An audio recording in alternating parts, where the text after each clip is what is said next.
All right, Shalom. I want to start off by giving all praise, honor, and glory due to Yahweh, Ba'ashem, Yahweh Shai, Ba'ashem Rakakwadash.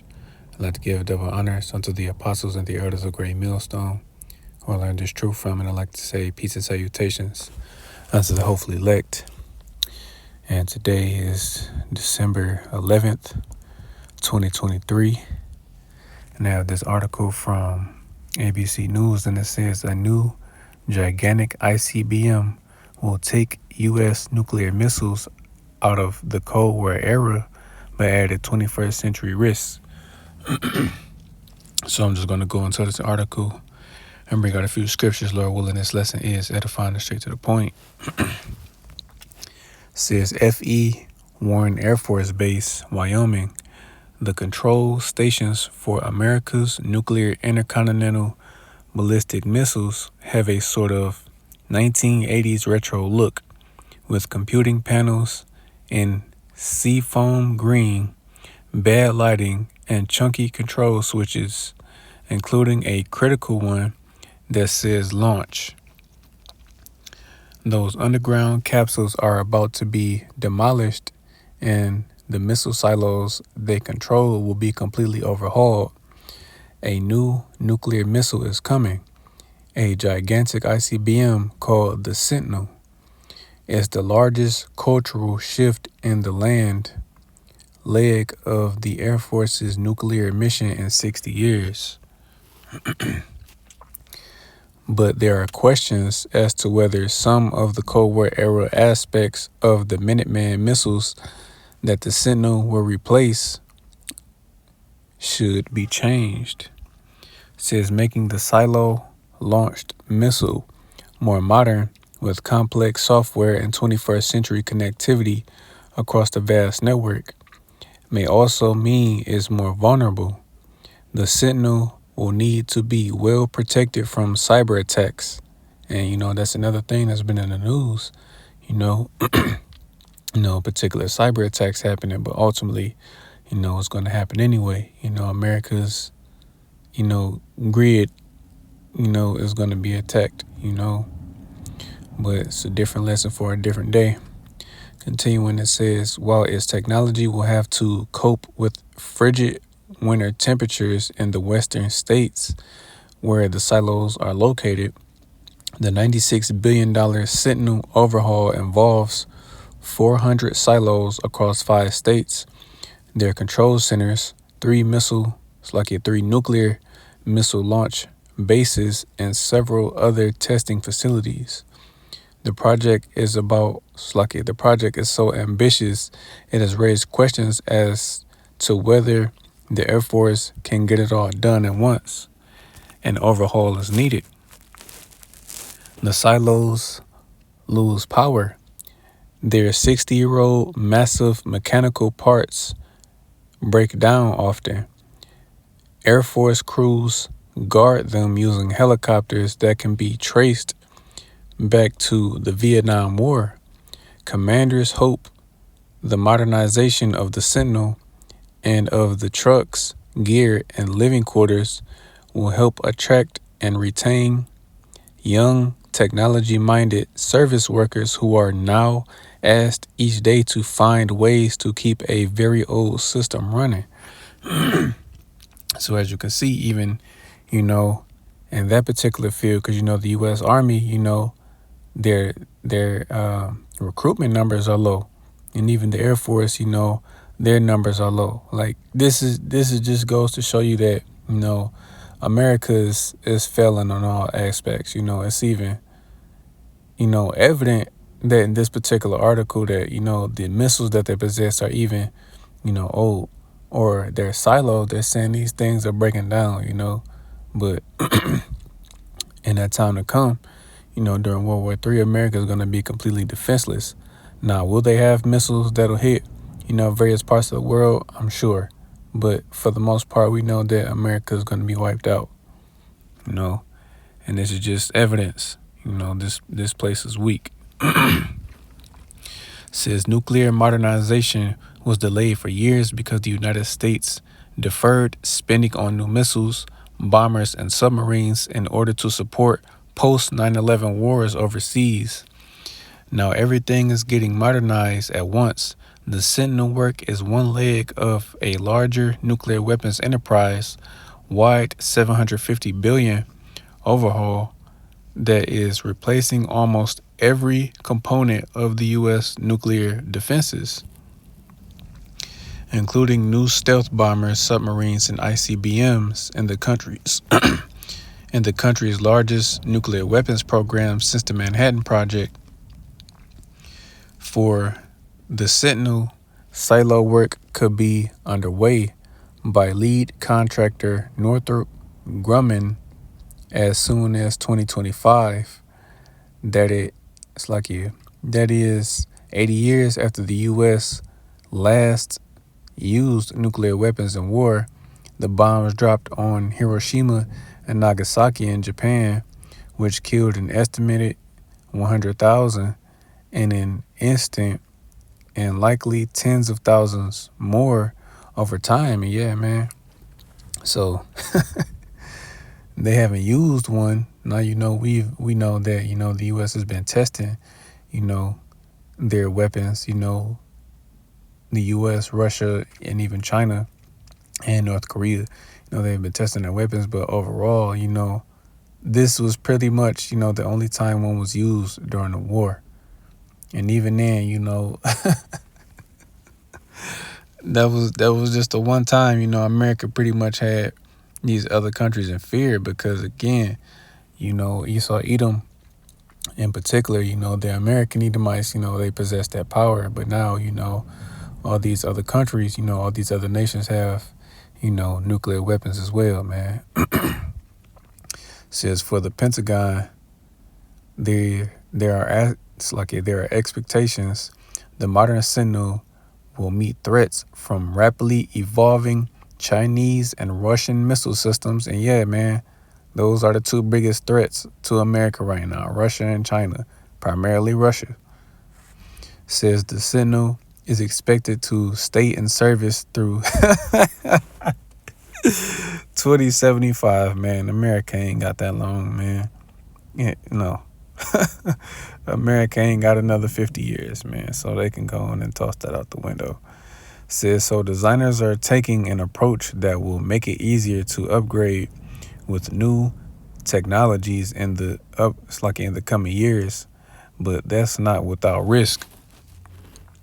Sentinel is a software-intensive program with a compressed schedule, the Government Accountability Office reported this summer.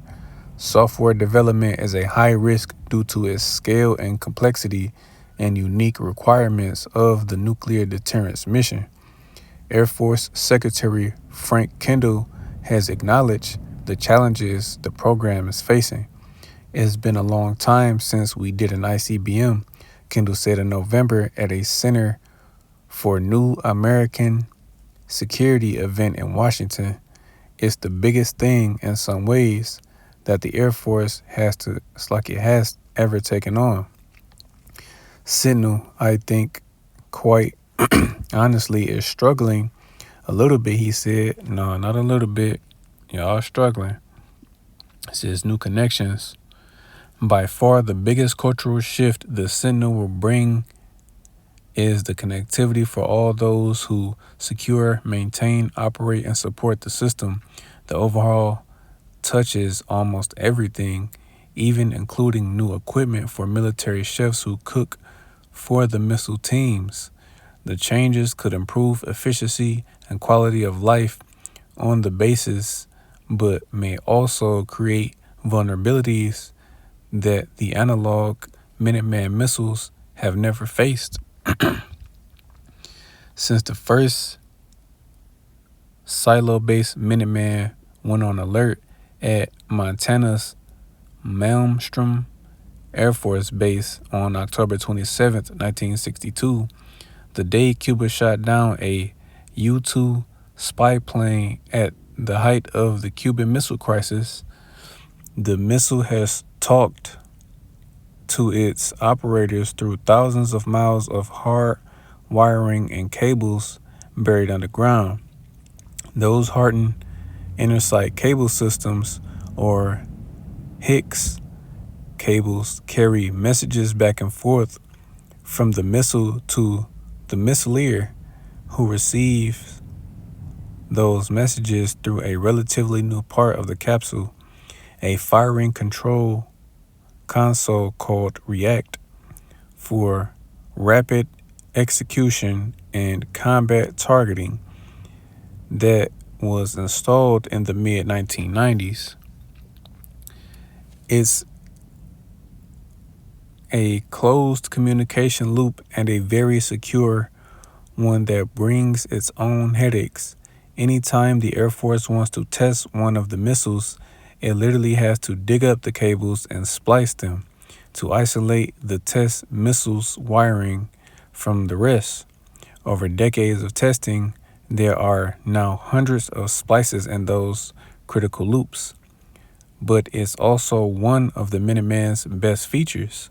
You would need a shovel and a lot more to try to hack the system.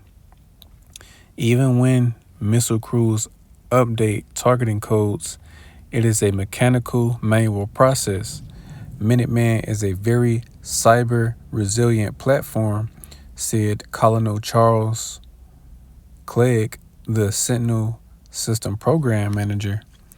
Clegg said cybersecurity for the software-driven Sentinel has been a top focus of the program, one that has all of their attention.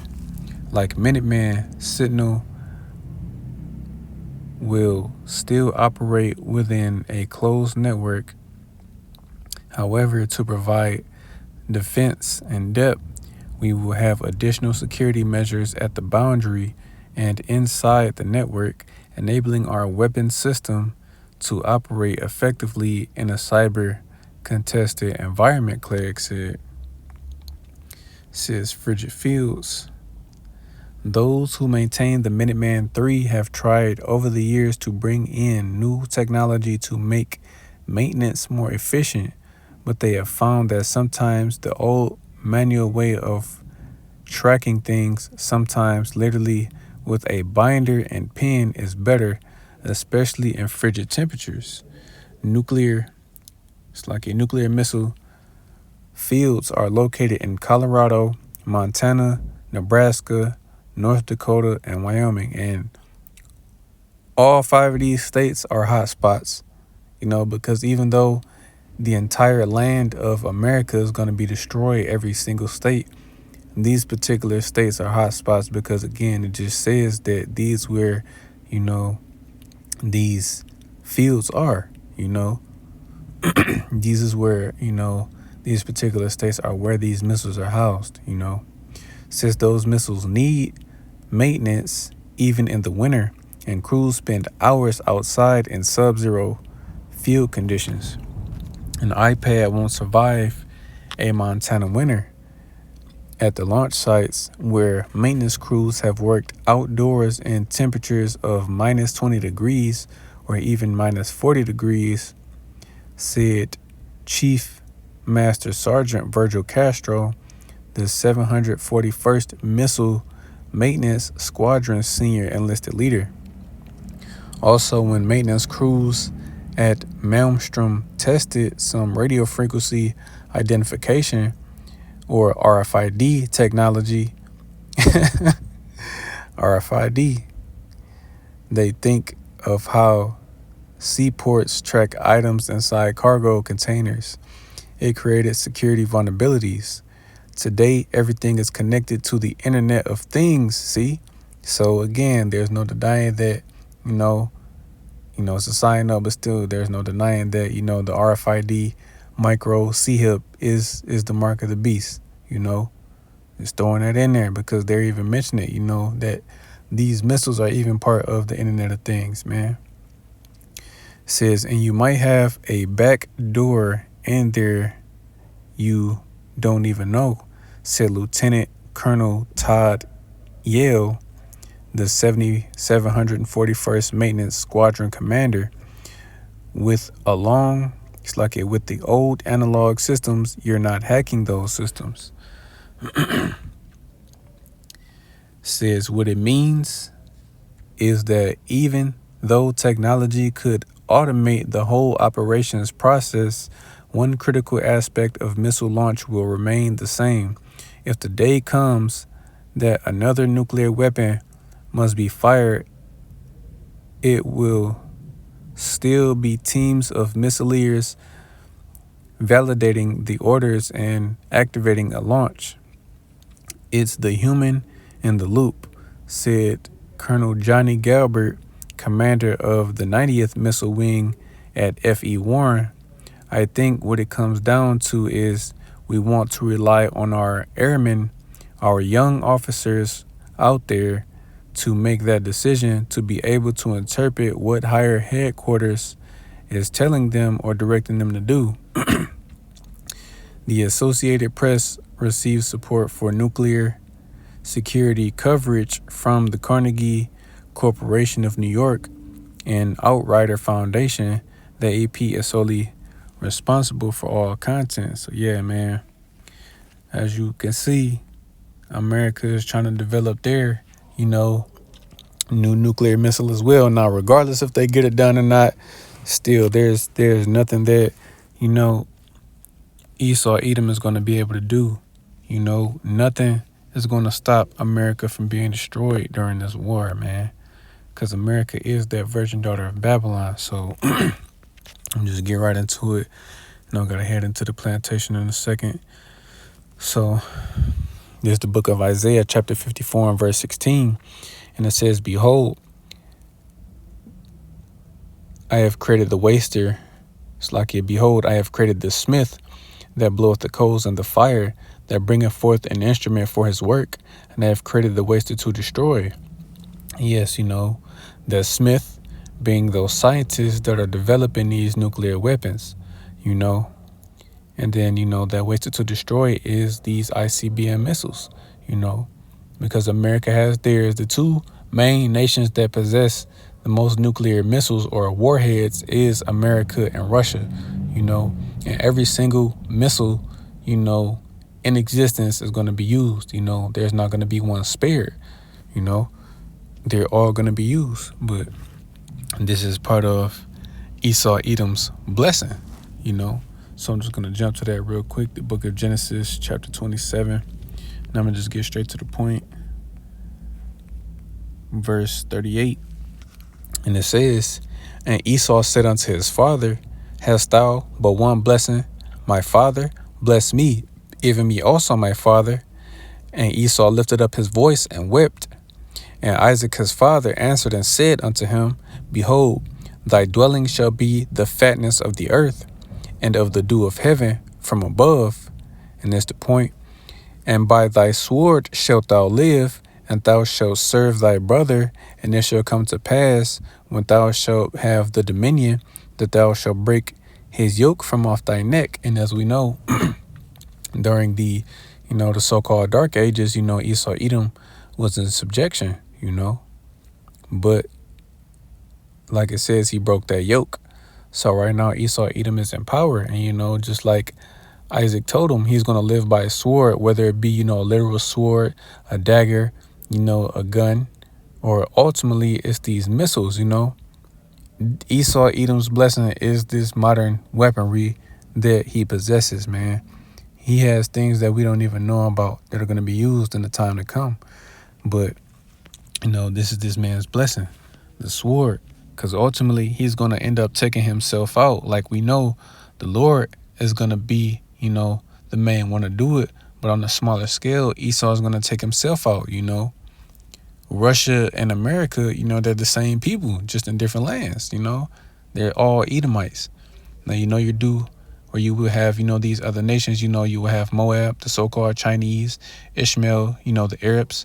They're going to shoot their missiles over here. But primarily, these missiles are going to come from Russia, Russia is going to be the one to destroy America, It's like it's prophesied that the bear is going to take down this place,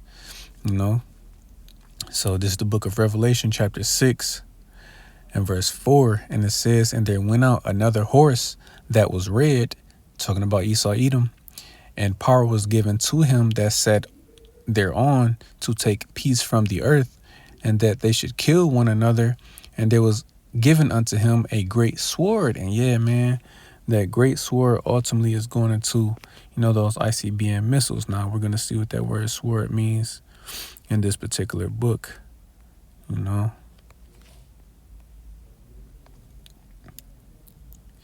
it's going into something different, not like the meaning in the book of Joel, which it literally means missile, but ultimately we know that that's what that great sword is, man.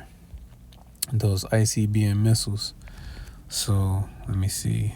I'm going to jump to the book of Revelation, chapter 13, and verse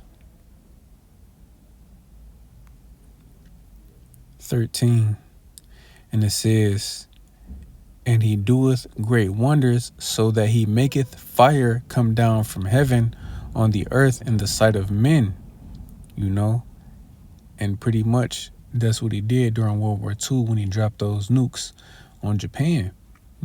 He made fire come down from heaven, and ultimately it's going to, happen all over again, except this time, he won't have to fly over there. These missiles are going to be shot throughout the world just by simply from a push of a button, and that's how they're going to travel, from one continent to another.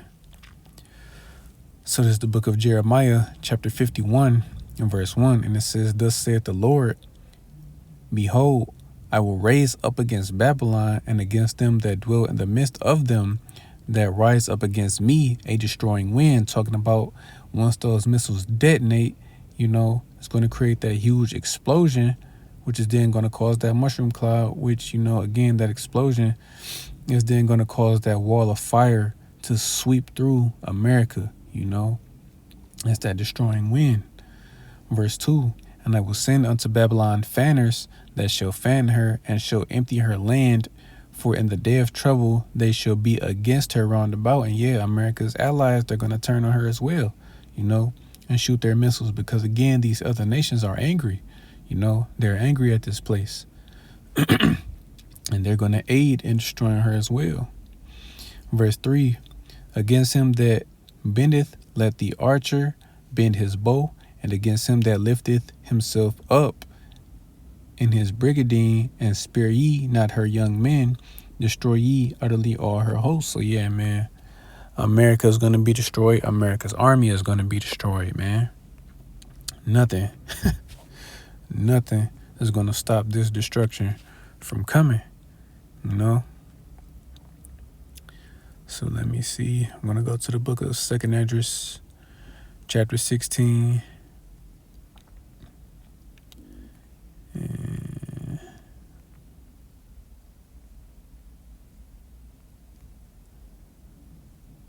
I'm going to start at verse 12, and it says, "The earth quaketh, and the foundations thereof, the sea ariseth up with waves from the deep, and the waves of it are troubled, and the fishes thereof also, before the Lord and before the glory of his power.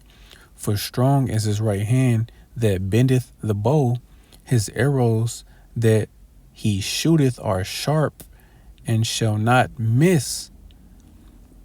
When they begin to be shot into the ends of the earth." And yes, that's talking about the missiles, man. There's a reason why they're called intercontinental, because they're going to travel from continent to continent, man. Literally, these missiles are going to be shot throughout the world, from one end of the earth to the other. Missiles are going to come from Russia, China, they're going to come from all over the world to hit this place, man. And like it says, they shall not miss, man. So I'm going to end it in the book of Joel, man, because again, this is a good chapter. And let me see, because again, it's all pretty good, man. But I think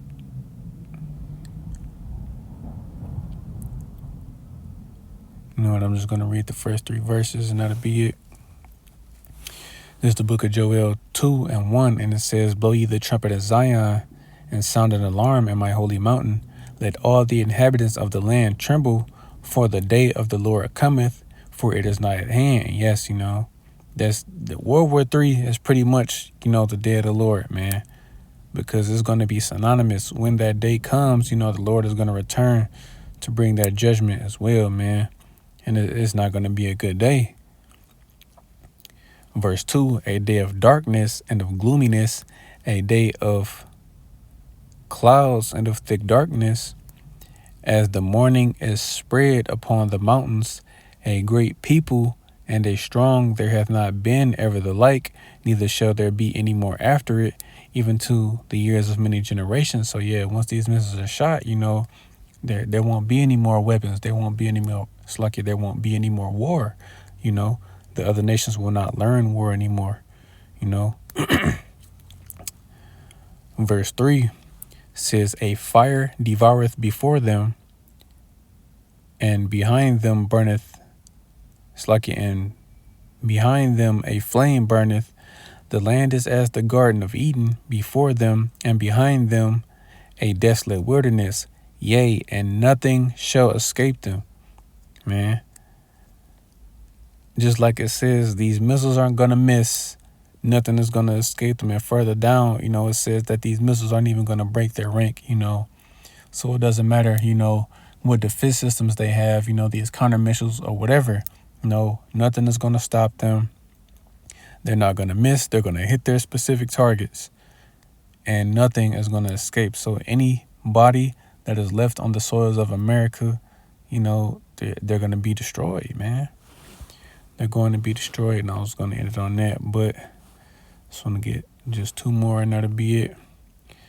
This is the book of Revelation, chapter 7 and verse 1, and it says, after these things I saw 4 angels standing on the 4 corners of the earth, holding the 4 winds of the earth, that the wind should not blow on the earth, nor on the sea, nor on any tree. And yes, you have the 4 angels pretty much holding back that destruction, And then I'm going to end it on this. Revelation chapter 9 and verse 15. And the 4 angels were loosed, which were prepared for an hour and a day and a month and a year for to slay the 3rd part of men. And yeah, man, World War III, there's a specific time, there's a specific day when all of this is going to happen, Those were when, the 4 angels, like it says, they're going to be loose, So when that particular day comes, that destruction is going to happen, And just like it says, it's going to slay the 3rd part of men, because you have 3 classes of men, the sons of God, which would be, the 12 tribes of Israel, the sons of men, which are, the other heathen nations, and the sons of the wicked, which in this time would be Esau, Edom, That's ultimately who this destruction is for, Esau. Now, whatever heathen nations that are over here in America, they're going to be collateral damage. 2/3 of the nation of Israel are going to participate in this man's destruction, for their wickedness, because ultimately they're going to receive the mark of the beast, but ultimately this destruction is for this man, The Lord has, this judgment prepared for him, So, Lord willing, this lesson was edifying. I want to give all praise, honor, and glory due to Yahweh, Ba'ashem, Yahweh Shai, Ba'ashem, and Kakwadash.